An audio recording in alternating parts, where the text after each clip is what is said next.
Hello friends, welcome to KD academy Hindi साहित्य। Friends, अगर आप चैनल पर पहली बार आए हैं तो चैनल को सब्सक्राइब जरूर कर लीजिए, बेल आइकन को प्रेस कीजिए, लाइक कीजिए, शेयर कीजिए। और फ्रेंड्स, मैं आपको बता दूं, अगर आपने इससे पहले की वीडियो नहीं देखी तो जाके ज़रूर देखिए, वो आपके बहुत काम आने वाले हैं। आपका पेपर नज़दीक आ रहा है फ्रेंड्स, आप उनको सारी वीडियो को देखिए ताकि आपका फ़ायदा हो। और फ्रेंड्स, मैं आज आपके लिए मानस का हंस उपन्यास लेकर आई हूँ, जिसके लेखक है अमृतलाल नागर। आज मैं इसके बारे में आपको बताऊंगी, इसकी कहानी बताऊंगी थोड़ी, और इसके पात्रों के नाम बताऊंगी, और इसके आलोचक जिसने इसकी आलोचना की है थोड़ा बहुत उसके बारे में बताऊंगी फ्रेंड्स, और ये कब उपन्यास प्रकाशित हुआ था इसके बारे में बताऊंगी। चलिए शुरू करते हैं। और फ्रेंड्स, सबसे पहले आपका चैनल पर जुड़ने के लिए बहुत बहुत धन्यवाद। चलिए हम स्टार्ट करते हैं। ये मानस का हंस उपन्यास जो है ये वर्ष 1972 में प्रकाशित हुआ था। अमृतलाल नागर द्वारा रचित एक प्रसिद्ध उपन्यास है ये, और इस उपन्यास का जो है तुलसीदास के जीवन पर आधारित है ये। और तत्कालीन अयोध्या काशी के बिगड़ते धार्मिक अनुष्ठान और दूषित वातावरण का यथार्थ रूप प्रस्तुत किया गया है इसमें। मानस का जो हंस उपन्यास है इसमें विदेशी आक्रमणकारियों की बर्बरता और भारतीयों की पीड़ा पाठकों में स्वराज और स्वतंत्रता की बीज बोती है। अब मैं थोड़ा सा फ्रेंड्स आपको लेखक का परिचय बता देती हूँ, इसमें अमृतलाल नागर के बारे में बता देती हूँ। मानस का हंस उपन्यास में तत्कालीन समय के आर्थिक, राजनीतिक, सामाजिक और सांस्कृतिक रूप परिलक्षित होता है। जो अमृतलाल नागर जी हैं ये एक हिंदी के प्रसिद्ध साहित्यकार हैं। उपन्यास के क्षेत्र में उनका योगदान काबिल तारीफ है। इन्होंने पौराणिक, आंचलिक, सामाजिक, जीवनी और ऐतिहासिक उपन्यास लिखे हैं। फ्रेंड्स, ये जो मानस का हंस उपन्यास है तो इसके पात्रों के नाम मैं वैसे बता देती हूँ आपको, और थोड़ा मैं अगर समय हुआ तो मैं लास्ट में आपको लिख के ही बता दूँगी, वैसे आप नोट करते जाइए। सबसे पहले तो इसमें बाबा तुलसीदास है। तुलसीदास जी इस मानस का हंस उपन्यास के केंद्र बिंदु है। हुलसिया है, पंडिताइन है, पंडाइन की मुँह बोली ननद है जो हुलसिया है। रत्ना है, तुलसी जी की पत्नी है, जो एक रूपवती है, ये रूपवती नारी। और अन्य पात्रों में फ्रेंड्स हैं, मैना है, कहारिन है, श्यामो है, श्यामो की बुआ, संत, बेनी माधव, रामू, द्विवेदी, पंडित, गणपति उपाध्याय, बकरीदी कक्का, बूढ़ा, रमजानी, बकरीदी दर्जी का छोटा बेटा है ये, बूढ़ा रमजानी। और फ्रेंड्स, इसमें शिवादेन है, दूबे है, ननहकू है, मनकू है, गांव के लोग हैं जो ये। तो फ्रेंड्स, ये थे इसके पात्र, और मैं आपको इसके बारे में थोड़ी सी इसकी समीक्षा के बारे में बता देती हूँ जो उसकी समीक्षा की गई है। मानस का हंस उपन्यास जो है तुलसीदास जी को एक सामान्य मनुष्य के रूप में दिखाया गया है। इसमें इसमें एक इनके बचपन से लेकर राम नाम में लीन होने की कथा है। इस उपन्यास को क्लासिक का दर्जा दिया गया है। तुलसीदास जी के जन्म से लेकर मृत्यु तक की सारी घटनाएं इसमें इसमें काल्पनिक कथाओं का भी समावेश है। इसकी लखनवी शैली है। तुलसीदास जी का जन्म बड़े ही संकटग्रस्त समय में हुआ, जब देश मुगलों के पंजों में फंसा हुआ था, युद्ध की स्थिति भी थी और सत्ता का परिवर्तन हो रहा था। जन्म के पश्चात माता की मृत्यु और पिता द्वारा डांटने फटकारने के कारण बचपन में ही उनको अभावग्रस्त थे वो बहुत ज़्यादा, तुलसीदास जी, क्योंकि उनकी माता तो थी नहीं और पिता थे, तो वो उनको गुस्सा करते रहते थे। तुलसीदास जी ने बाबा नरहरिदास जी से दीक्षा प्राप्त की और फिर शेष काशी में प्राप्त की। जो नरहरिदास जी की मृत्यु के बाद उनका आकर्षण मोहिनी के प्रति हुआ, पर सरीक्षिका के डांट लगाने के बाद वो यात्रा की ओर प्रस्थान कर गए। मानस का हंस के पश्चात उन्होंने कई ग्रंथों की रचना की, जैसे रामचरितमानस, जानकी मंगल, कवितावली, विनय पत्रिका आदि। राजा भगत नामक भक्त के संपर्क में आकर वो राम भक्ति की ओर अग्रसित हुए। मथुरा, सोरो, अयोध्या होते हुए वो राजपुर पहुंचते हैं। राजपुर के पंडित दीनबंधु तुलसीदास के चरित्र से खुश होकर अपनी पुत्री रत्ना का विवाह तुलसीदास के साथ करवा देते हैं। रत्नावली एक पवित्रता, ज्योतिष शास्त्र ज्ञानी स्त्री थी। पत्नी के प्रेम में ही उन्हें पत्नी के फटकार का और उसमें वो सांसारिक मोह माया दूर हो जाते हैं उससे, सांसारिक मोह माया से, क्योंकि जो रत्नावली थी उन्होंने उनको एक बार फटकार लगा दी थी, क्योंकि जो तुलसीदास जी हैं वो एक बार उनके वियोग में उनके मायके तक चले आए, पूरी नदी को पार करके। इससे रत्नावली जो है वो नाराज़ हो गई और कहने लगी कि तुम तो देह के ही मोह करते हो।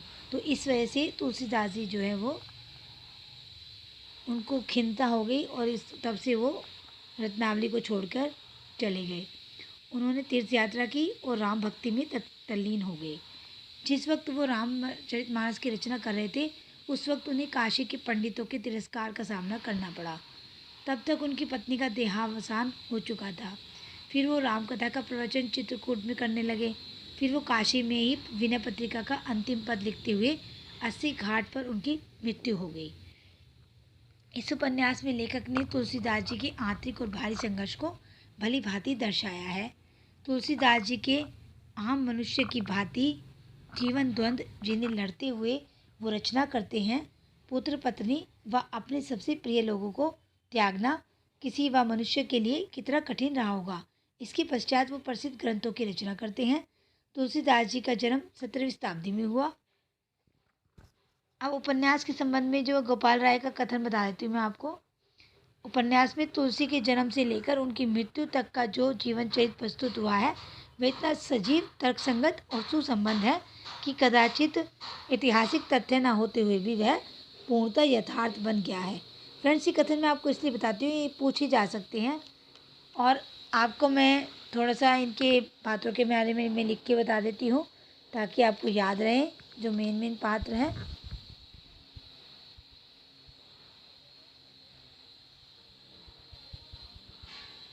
नेक्स्ट पेज ले लेती हूँ फ्रेंड मैं।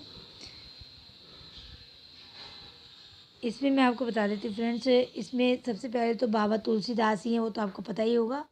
और हुलसिया है, नोट करते जाइए इसके पात्र।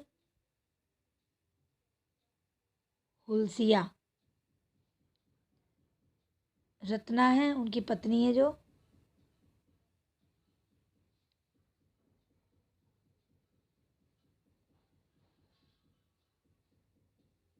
तुलसी की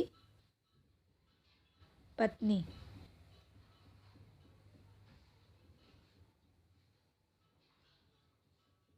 नेक्स्ट ले लेते हैं नन्हकू, ये गांव के पात्र हैं जो गांव में रहते हैं। मनकू,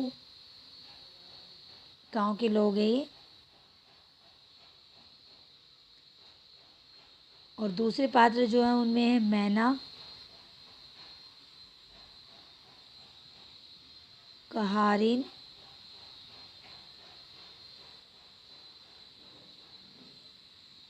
नेक्स्ट ले लेते हैं फ्रेंड्स, और रामू द्विवेदी,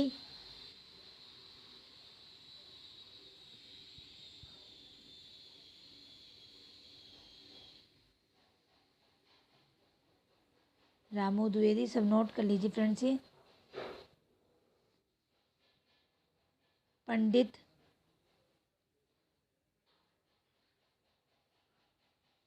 गणपति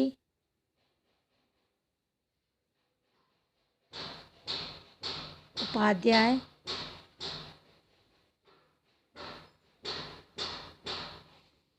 पंडित गणपति उपाध्याय बकरीदी। डिस्टर्बेंस के लिए फ्रेंड्स सॉरी, ये शायद यहाँ पर कुछ आवाज़ें आ रही हैं, उसके लिए सॉरी फ्रेंड्स। कक्का। अब नेक्स्ट पेज ले लेते हैं फ्रेंड्स। बूढ़ा रमजानी,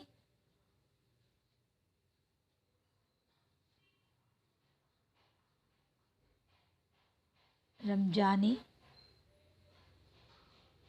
बकरीदी दर्जी का छोटा बेटा है ये, जो बकरीदी कक्का है उसका छोटा बेटा है ये, बकरीदी दर्जी था ये। तो ये थे फ्रेंड्स इसके पात्र मानस का हंस के। और पंडित आत्माराम भी है, एक और है पंडित आत्माराम।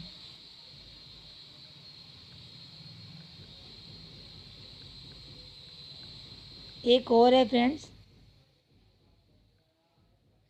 पंडित आत्माराम हो गया, और हुलसिया तो आपको पता होना चाहिए फ्रेंड्स, मैंने ये बताया नहीं है कि पंडाइन की मुबोली ननद है ये। और भैरव सिंह है, भैरव सिंह।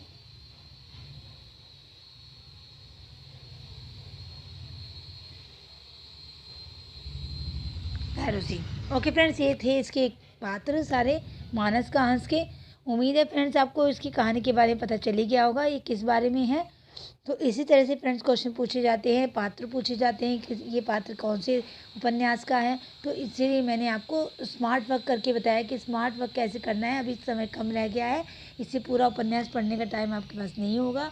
तो मैं आपको थोड़ा थोड़ा इसके बारे में बताती हूँ कि किस तरह से आपको ये करना है और किस तरह से इसकी तैयारी करनी है। फ्रेंड्स अब थोड़े से उपन्यास रह गए हैं, और तो शायद 3-4 रह गए हैं। उपन्यास के बाद हम कहानी ले लेंगे। और चलिए फ्रेंड्स, आज के लिए इतना ही काफ़ी है। और अगर आपको मेरी वीडियो अच्छे लग रहे हैं फ्रेंड्स, इनको लाइक शेयर ज़रूर कीजिए। आप लाइक शेयर बिल्कुल नहीं कर रहे हैं और सब्सक्राइब भी नहीं कर रहे हैं फ्रेंड्स। तो फ्रेंड्स थोड़ा बहुत आप इतना तो कर ही सकते हैं कि आप लाइक कर दें और शेयर कर दें। ओके फ्रेंड्स, चलिए आप देखते हैं मैं कब लाऊंगी आपके लिए नेक्स्ट उपन्यास। ओके बाय, तब तक के लिए।